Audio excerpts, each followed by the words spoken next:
Hello from the GovCIO Media and Research AI Summit. I'm Ross John Fortuné. I'm here with Space Force AI Innovation Lead, Oliver Tannheiser, and Chief Data and Artificial Intelligence Officer, Chandra Donelson. Yes. Welcome. Thanks for joining me. Thank you. So I want to talk about what you're doing in AI at Space Force. Okay. What's the bottleneck that you face that's the biggest, scariest, most difficult bottleneck when you're moving from the prototype mode to the implementation, like actually using it for the mission mode? Yeah, so I wouldn't necessarily say a bottleneck, but just an observation I've made across not even just government, industry, academia, you name it.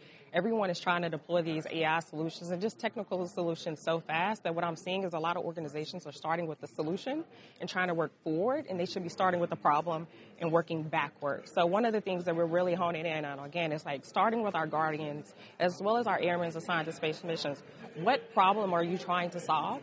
And then we work backwards to identify what solutions need to be put in place to address that. And then we also do so using a framework, so adopt by create. So first thing we do once we identify a problem and a potential solution, we look across the Space Force. What already exists that we can leverage, that we can just adopt? If we don't have anything, then the next piece for us is then we go out and buy. And then the second piece is if we can't buy and acquire something, then lastly we'll create. So that's, again, just kind of my thinking around it. Yeah, solving the problem is always, I would imagine, number one thing. So you'd be surprised. Again, it's just, again, when you look across industry, especially with so many tools and capabilities coming out, it's just natural. Again, you go somewhere, you see a pitch, and you're like, hey, that's the capability we need. And then you work, again, so I go back, you're working forward because you're like, do we have anything that could fit into this particular solution? And again, that's just not the way to do business, but to your point, it happens every day. Yeah, it happens all the time for sure. So in this age of AI, such as it were the last few years, certainly it's ramped up a lot. Beyond just teaching people how to code and how to sort of prompt engineer, what does an AI fluent / digitally fluent Guardian look like now as 2026 begins? Okay. And what kind of skills do they need, technical, not technical? Yeah, so I would say the top skill, and I've been very advocate about this, I think a lot of organizations are rushing to develop prompt engineers and, again, vibe coders and you name it. But one skill that we really need to hone in on is critical thinking. So how do we teach our guardians and airmen how to think critically, how to also think about, again, what problem are they trying to solve and how to ask the correct questions. And, again, also just challenging some of the information they get out. So the outputs are not always correct, right? So we shouldn't just be copying and pasting what an output has. So, again, also how do you ask those correct questions? And really, again, I would go back. I have a little boy, he's 9, and kids are always asking why, right? So we should also always be asking why about the outputs, and then how did we get to where we are? Yeah, I know that's something we covered a little bit on one of the panels I was on earlier. We were talking about, like, you got to make sure you have the critical thinking to disagree with the output if it's wrong. Yeah, I think one of the big things across government is going to be, again, how do you create those programs to be able to teach the critical thinking, especially when you have a new generation that's coming at knowing these outputs and what they put, that's all they know, right? So how do we create a curriculum inside of government to help with critical thinking going forward? Yeah, I know I've talked a lot with a lot of people in the military services about having a digitally native force and stuff. Yes. But there's always that question of, like, do people have the balance of the two, both the sort of critical thinking and the digitally native stuff, because that's the secret sauce at this point. Yes. I want to talk about the Space Force AI Challenge. Okay. It's encouraging innovation, right? That's what we're doing here. Second annual event was this year. What was it created, and what some of the best solutions that came out of it? Awesome. So the best part about AI innovation, I'd have to give a shout out to my coworker, Major Newman, who led the effort last year and this year, and it was a great success.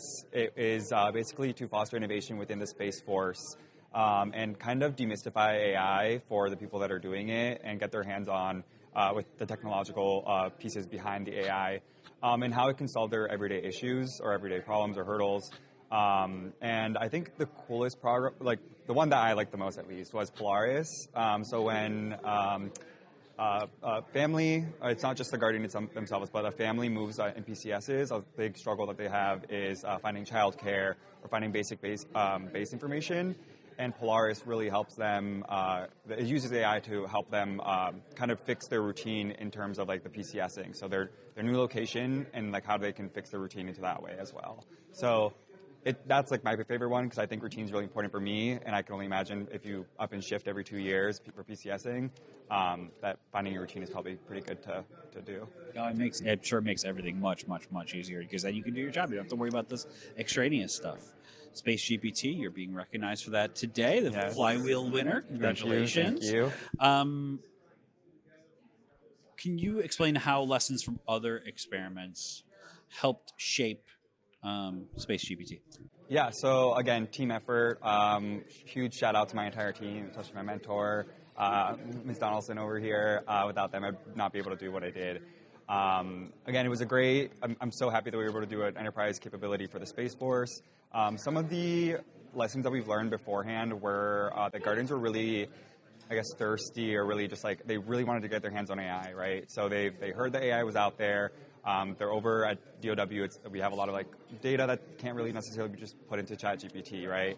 So they wanted to get their hands on an AI tool, and we knew there was an eagerness to get that. And I think the most important part there was like recognizing that not one tool is going to fix it all for all of us. It's multiple tools are going to help us become as lethal and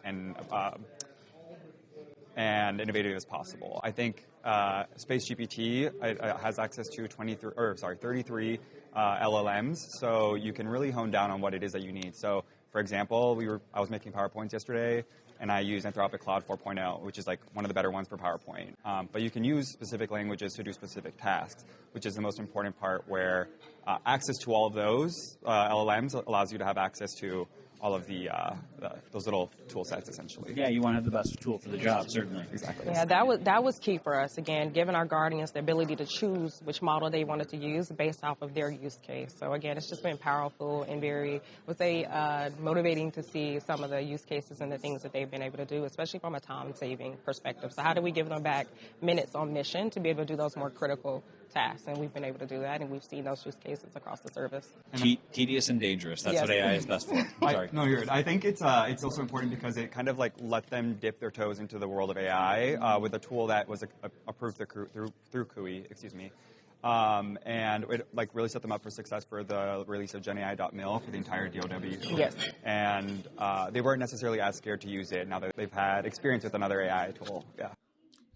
So you talked about sometimes they have to purchase things, that commercial space tech, it's exploding. Obviously, I'm sure you have seen this from your seats. Just a little bit. You're seeing a lot of just a little. But how do you decide when you're buying, when you're building? How do you make that decision for a Space Force? And what kind of pressures bring on that? I mean, obviously, outside of budget, obviously, there's always finite money. But how do you make those decisions? Yeah, so it really just depends, and we like to leave a lot of that on the organizations responsible for those particular missions. So again, the people closest to the problem. But one thing that our office does a really good job, very deliberate, at making sure we continuously meet with our different partners. So we have a schedule where every month we're meeting with, I would say, our main key partners to understand what capabilities are coming out, what options are available to us, what advancements are being made, and also what is happening across the Space Force as far as enhancements when it comes to those particular capabilities. And then we have another kind of rotation of partners and vendors that we meet with on about a quarterly basis to understand what's taking place as well. And then we also have a third rotation that we do, which is those startups, right, who have up-and-coming capabilities that we may not be aware of. So again, we're very deliberate about meeting with our partners and also getting them integrated with the force when we see something that may be beneficial. Yeah, of course. I'm sure that's the kind of stuff that drives a lot of innovation and a lot of change and evolution in the Space Force. Thanks so much for joining me today. I really appreciate it. It's super interesting. I love these kind of conversations.